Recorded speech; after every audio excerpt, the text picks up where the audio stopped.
Hey guys, I'm Athena. Though I'm not the youngest around here, I've got a story you might find interesting. It's about how I finally got back at my ex, Kingston, and his mom, Mary. Took nearly 8 years post-divorce. But hey, revenge is a dish best served cold, right? Now I'm flying solo, and honestly, after the roller coaster of my marriage, I'm not exactly eager to dive back into dating. But hey, at least I've got my revenge to keep me company. Kingston and I met through work, thanks to a colleague's cousin. Sparks flew at one of those anniversary parties. At first, he was all charm and sweetness. Sure, he wasn't swimming in cash, but I saw something in him, so I took a chance. Things were great initially. We were that couple, couldn't keep our hands off each other. But as time went on, Kingston's true colors started showing. He criticized my spending habits, saying I was too frugal. Like, seriously. Just because I earn more doesn't mean I gotta splurge at all, right? But nope, he kept pushing, making me feel like I was hiding my money from him. Total BS. His words stung, sure, but I figured maybe I was being unfair. I mean, I did earn more, so maybe I should be spending more, right? Yeah, I fell for that trap. So I tried to make him happy, even footed most of the wedding bill myself. And don't get me started on household expenses. I was coughing up over 70%. At the time, I thought I was just being a supportive partner. Ha! Talk about being blind to the truth. However, I never imagined I'd be taken advantage of in the name of love. Just a few months after marrying Kingston, his mom moved in with us. Yep, she just waltzed right in with her suitcases. She goes, "So, Athena, surprised to see me? Well, get used to it. I'm moving in." What? Hold on, Mary. Who gave you the green light to just barge into our house and make yourself at home? Calm down, Athena. I invited Mom over. She's staying with us now. Why all the drama? She can't fend for herself forever. But Kingston, we never discussed this. How could you make such a decision without consulting me? Look, you make enough money to take care of all of us.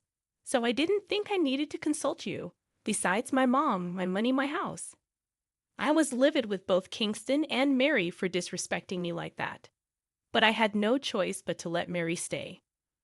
Our rented house was in both our names, even though I was the only one footing the bills. Kingston hardly ever had money for anything. In the 5 years we were together, he never bought me a single gift. Now, I'm not one for extravagant gifts, but his lack of effort in the relationship bothered me. And then I was stuck paying for his mom, who didn't lift a finger around the house. One day, I couldn't take it anymore. I confided in a colleague about Kingston and Mary, and his face fell. I knew he was hiding something. When I pressed him, he dropped a bombshell. Kingston was addicted to gambling. He'd lost his previous job for stealing cash. I felt like my world was crashing down. At first, I refused to believe it, but then he showed me screenshots of their conversations, with pictures of Kingston gambling with girls around him. I was sickened. I marched home and confronted Kingston. "I know all about your gambling, Kingston, and your theft. What's wrong with you? Please, Athena. Not everyone wants to be a penny-pinching middle-class worker like you. I'll make millions. I'm getting good at it. We'll be rich soon." "You're out of your mind, Kingston. And where did you get the money for your gambling?" "Your savings account had some good cash. Came in handy for my games." I froze. One betrayal wasn't enough. He'd secretly been dipping into my savings. I was devastated, screaming at him for touching what was mine. I'd worked tirelessly for years to build up those savings, only to watch them disappear due to Kingston's gambling addiction. As our argument escalated, Mary intervened, predictably siding with her son. "My son is smart, Athena. He'll hit it big with gambling. You're picking fights for no reason. Your money is his money, and he can spend it however he likes." "Absolutely not. That money was earned through hard work and sacrifice.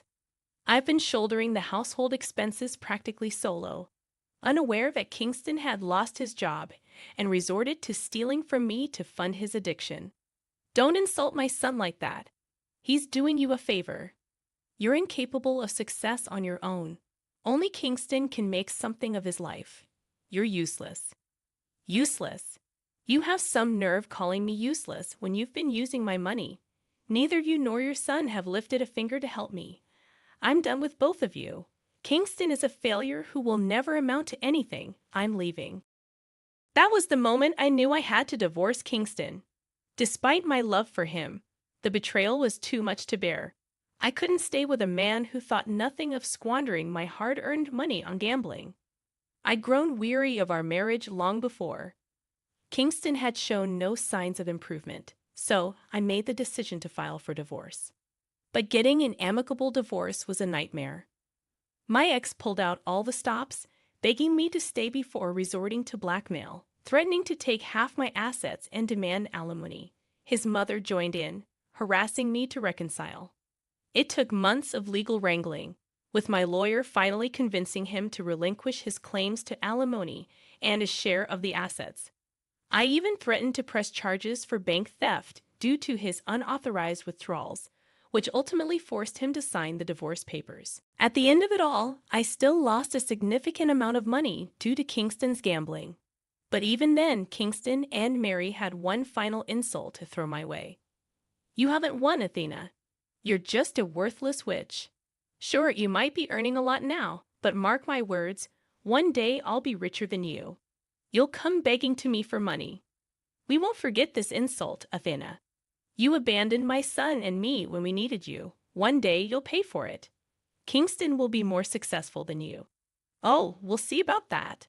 Let's wait and see who ends up doing the begging. Once the divorce was finalized, I left my job and moved to another state, eager to start fresh and put as much distance between myself and Kingston's family as possible. I landed a lucrative promotion, working hard and climbing the ranks over the years until I became a director, a dream come true. Meanwhile, Kingston continued his gambling habits and squandered whatever little money and assets he had left. He and Mary eventually moved to my state to escape their debtors. But then, a twist of fate, Kingston married a wealthy heiress, Riley, whose father was a business associate of mine. He complained to me about Riley and expressed suspicions about his new son-in-law. He also griped about Mary, calling her a freeloader. I stayed silent, knowing it wasn't yet time to take my revenge. Life was good for me until Mary unexpectedly called one day. Hello, Athena, it's Mary. I hope you haven't forgotten me. How could I forget Mary? The dear mother-in-law who mooched off me for years and helped her son steal my money. What's up?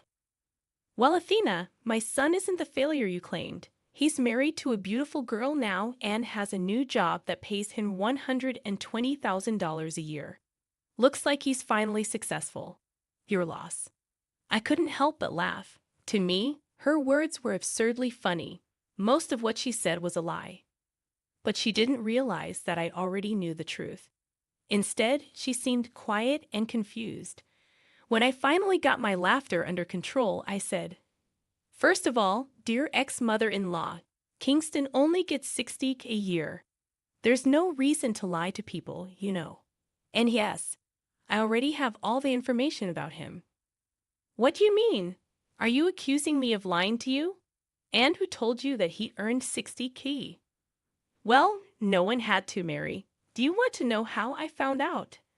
My assistant was the one who interviewed him yesterday. That's impossible. There's no way you're related to the company. It's a big enterprise, and you're just a worthless woman. Here's some news for you, Mary. I am a director at this company, so I'm well aware of how much Kingston can actually get. By the way, you're bold assuming he has got the job. Well, my son is pretty smart and won't have trouble getting the job. You and I both know that. Here's some more news for you, Mary. I checked his name on the list of candidates, and my assistant placed him at the bottom.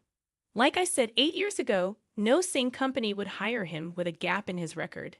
And don't worry, I will gladly inform his beautiful wife just how you and Kingston have been fooling her. When I said this, Mary started to change her stance completely. I could tell that my words got to her. She might be old, but she's not that dumb. I knew she had already Googled to see if my name popped up in the company.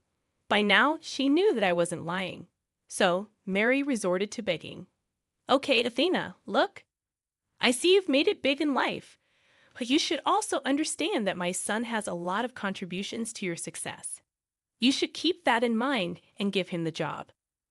Can't you just stop making me laugh, Mary? After everything you two have done, do you expect me to help you? I mean, you called me today to gloat about Kingston's apparent success. I just want people to know that he's not a loser. I was trying to prove a point. Anyway, he's married to a rich and beautiful girl. I'm sure she's even richer than you and will support him. Is that so, Mary? Then I think he will have no problem with me telling her the truth. I did see you on her Facebook. She thinks her husband has a 120 job and owns a lot of properties. Mind if I tell her the truth? No, no, no, Athena, listen to me. Don't do this to Kingston. You've come so far in life. Why do you want to dwell on the past? Have some pity on us and give Kingston the job. This is the least you can do after being such an unsupportive wife. I made it abundantly clear to Mary that I wouldn't lift a finger to help Kingston. He was perfectly capable of destroying his own reputation, and I had no intention of vouching for him, not even professionally. So instead of bothering me with their fake boasts, Mary should focus on helping her son find a job. Trust me, she would need all the luck she could get. After that, I hung up the phone, ignoring Mary's subsequent calls. I had no interest in indulging her tantrums. Instead, I swiftly got to work, instructing my assistant to send rejection letters to all the unsuccessful candidates, including Kingston. I wanted him to experience his humiliation firsthand. True to form, Kingston called me within an hour of receiving the rejection letter. I picked up, eager for a front row seat to his humiliation. He sounded desperate, nothing like the arrogant jerk I'd divorced. What do you want, Kingston? I see that my dear ex-mother-in-law gave you my number already. Athena, I know you're one of the directors at the company I interviewed for. I just got the rejection letter. Please do something and help me get the job. I know you can help if you want to.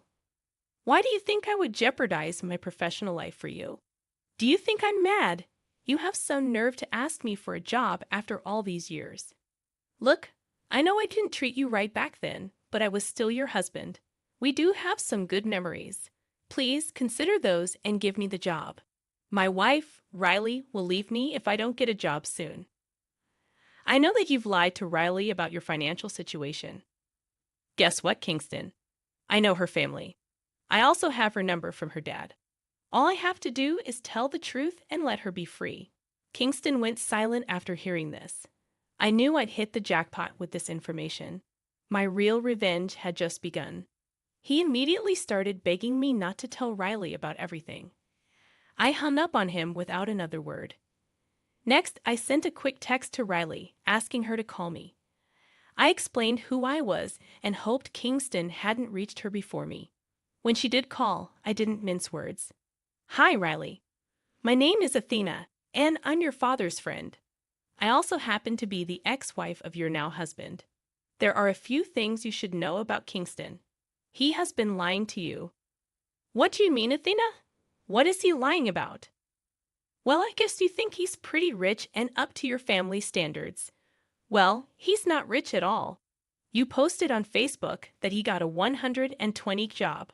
I'm the director of the company he mentioned, and he only applied for a 60 grand job, which he didn't get. What the hell are you talking about? But he told me. I know what he told you, Riley. I've seen it on your Facebook. I know you might not believe me, but you can ask your dad. He can easily find out if Kingston is lying. But I don't understand. Why would Kingston lie to me? Because he wanted to take over your inheritance and properties. He always wanted a luxurious life for himself, and he's a gambler. Unfortunately, we divorced because I refused to fund his lifestyle, support his gambling habits. His mother supports him. Anyway, I don't know what he told you, but that's the truth. You can ask around if you're doubtful about me. I don't want you to be stuck with a liar and a loser. Thank you, Athena. I'll dig for more information and find out. Also, don't worry. I made him sign a prenup and only agreed to remove it once he gets a job. Looks like that won't be happening after all. With that, I finished my part of the revenge. The aftermath was glorious. Mary and Kingston initially kept calling me and begging me to help them. Meanwhile, Riley was on Kingston's case and uncovered the truth herself. Her father was also furious and promised to see the end of Kingston's lies. After 2 days, the tone of the texts I received from Mary and Kingston changed. They called me a witch and a jerk for destroying Kingston's marriage. Riley and her dad confronted him and filed for divorce. Since Riley still had the prenup in place, none of her assets would go to Kingston. Instead, Kingston would now have to hire a lawyer to work through the divorce. Mary and Kingston kept harassing me until I threatened to expose them online. That made them stop contacting me. Last I heard, Kingston still comes by our company to see if there's a position open. Sources say that Mary and Kingston are constantly fighting about money problems. I guess now Mary will finally know what it's like to be stuck with a man-child for the rest of her life.